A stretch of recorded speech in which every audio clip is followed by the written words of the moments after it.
पर आयोजित चक्रवर्ती सम्राट अशोक विचार मंच द्वारा जो एक कार्यक्रम आयोजित है आरक्षण, इस कार्यक्रम की अध्यक्षता कर रहे भाई मनोज जी, मंच पर उपस्थित इस मिथिलांचल के ही नहीं बल्कि पूरे बिहार के नेता, आप सबों के नेता, हमारे नेता, गार्जियन, पूर्व सांसद, पूर्व मंत्री और 80 वर्ष की उम्र में भी वीर कुंवर सिंह के तरह आपने वीर कुंवर सिंह की वो कविता पढ़ी होगी, 80 वर्षों की हड्डी में जागा जोश पुराना था, सब कहते हैं कुंवर सिंह भी बड़ा वीर मर्दाना है।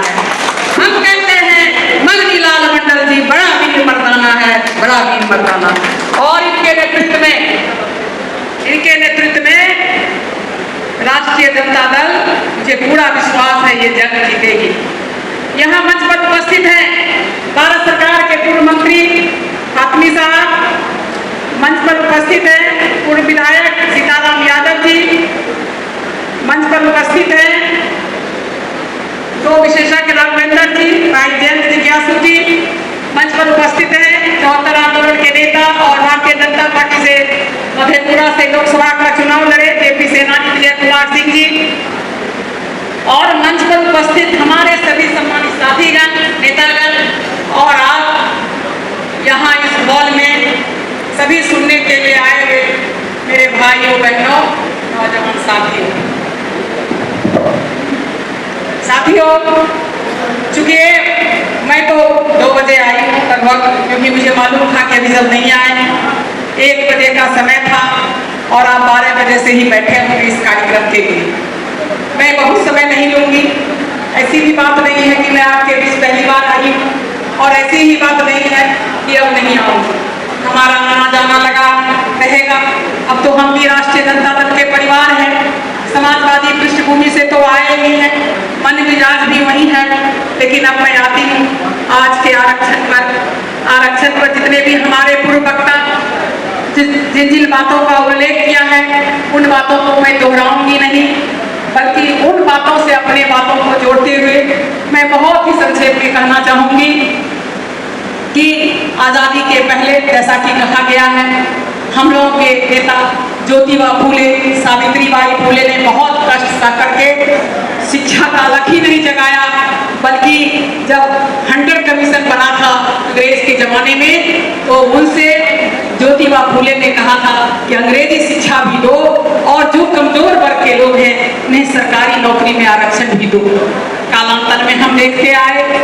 हमारे देश के संविधान निर्माता डॉक्टर भीमराव अम्बेडकर जी भी हुए, उन्होंने भी ओबीसी को आरक्षण दिया। इसके बाद मंडल कमीशन हुआ, जगदेव बाबू आए, कर्पूरी ठाकुर जी आए, लालू जी आए, सारे लोगों ने आरक्षण की बात की, आरक्षण दिया भी, हमारे मुंह में आवाज दी, हमारी जबान में ताकत दी और हम लाभान्वित हुए। सही में आज आरक्षण ना होता तो हम लोग भी यहाँ नहीं होते। लेकिन 2 बातें बहुत छन के सामने आई है। एक बात तो ये आई कि एक तो लोहिया जी ने कहा था, लोहिया जी भी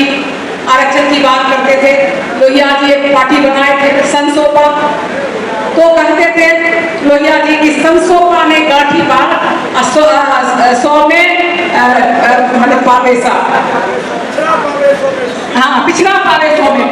साथ। तो अब सोचिए कि 60% वो ही कहते थे। और एक बात लोहिया जी और कहते थे कि जिंदा कौमें 5 साल इंतजार नहीं करती। ये लोकतंत्र में जिंदा कौमें 5 साल इंतजार नहीं करती और आप तो 20 साल इंतजार किए। 20 साल इंतजार किए इस वर्तमान सरकार को, जो हमारा अधिकार छीना, हमारा हक छीना, हमारी पढ़ाई छीनी, हमारी दवाई छीनी, हमारी कमाई छीनी, सारा चीज छीनने वाले के लिए हमने इंतजार किया। साथियों, मैं यही आपसे कहना चाह रही थी, जगदेव बाबू भी कहते थे 90 की बात, सारी बात। एक बात मैं आपसे कहना चाहती हूँ, जो डॉक्टर भीमराव अम्बेडकर भी ने कहा था, आप सब जानते हैं कि पिछड़ा होना, दलित होना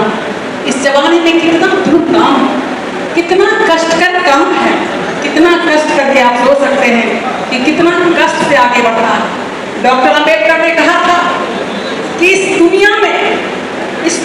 सबसे गरीब वो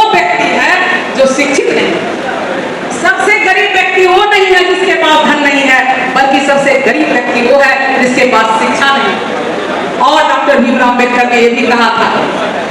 कि शिक्षा वो शेरनी का दूध है, शिक्षा वो शेरनी का दूध है, जितना पियोगे उतने आप नहाओगे। इसलिए मैं आपसे कहने आई हूँ कि अपने बेटे बेटी को शिक्षा दो, अपने बच्चे को शिक्षा दो। एक रोटी कम खाना पड़े तो खाओ, थाली ना हो तो हाथ में खाओ, लेकिन बच्चे को पढ़ाओ।